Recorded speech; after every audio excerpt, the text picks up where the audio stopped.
तासगाव कवठे महांकाळ मतदारसंघाचे युवा नेते प्रभाकर बाबा पाटील यांनी माजी खासदार संजय काका पाटील यांच्या 4 जानेवारी रोजी होणाऱ्या वाढदिवसानिमित्त एक अत्यंत स्तुत्य आणि दूरगामी परिणाम करणाऱ्या उपक्रमाची घोषणा केली आहे।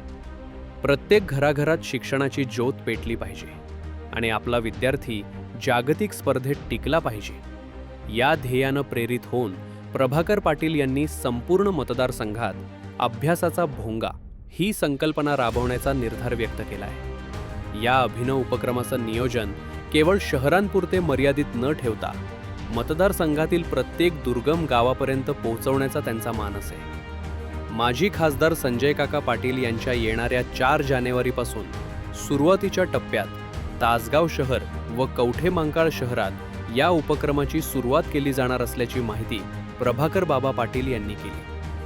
यावेळी बोलताना प्रभाकर बाबा पाटील म्हणाले, आजच्या धावपळीच्या आणि तंत्रज्ञानाच्या युगात मोबाईलचा अतिवापर आणि दूरदर्शनवरील मालिकांच्या आवाजामुळे विद्यार्थ्यांच्या एकाग्रतेवर मोठा परिणाम होत आहे। ही गंभीर समस्या ओळखून प्रभाकर पाटील यांनी या शैक्षणिक मोहिमेची आखणी केली आहे। या उपक्रमांतर्गत दररोज संध्याकाळी तासगाव नगर परिषद व कवठे महांकाळ नगर परिषद येथून एक भोंगा वाजवला जाणार आहे।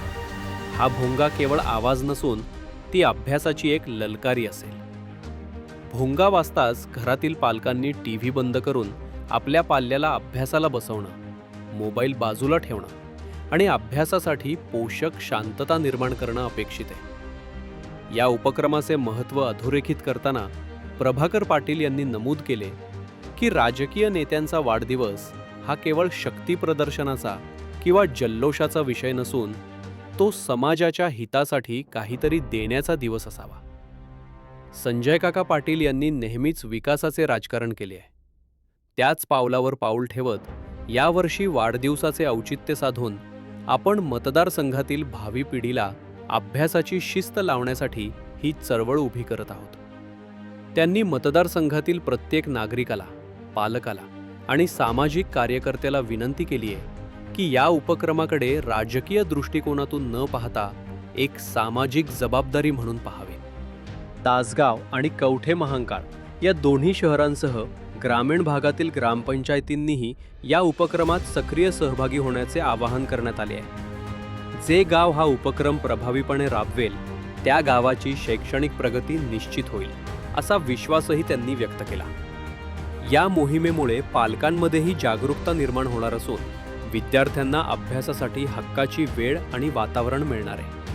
प्रभाकर पाटील यांच्या या निर्णयाचे शैक्षणिक क्षेत्रातून आणि सर्वसामान्य जनतेतून मोठे स्वागत होत असून अभ्यासाचा भोंगा हा उपक्रम संपूर्ण जिल्ह्यात एक आदर्श ठरेल अशी चिन्हे दिसत आहेत। हा भोंगा म्हणजे केवळ एक आवाज नाही, तर तो पालकांसाठी एक आठवण आहे की आता आपल्या मुलांच्या भविष्यासाठी वेळ देण्याची गरज आहे। संध्याकाळी 7 वाजता जेव्हा गावात भोंगा वाजेल तेव्हा घरातील टीव्ही बंद व्हावेत आणि प्रत्येकानं आपल्या मुलाला अभ्यासाच्या टेबलावर बसलेले पाहावे अशी माझी कळकळीची इच्छा आहे। जर आपण या 2 तासात शांतता पाळली तर आपल्या ग्रामीण भागातील मुले देखील IAS, IPS किंवा मोठ्या पदांवर झळकू शकतात।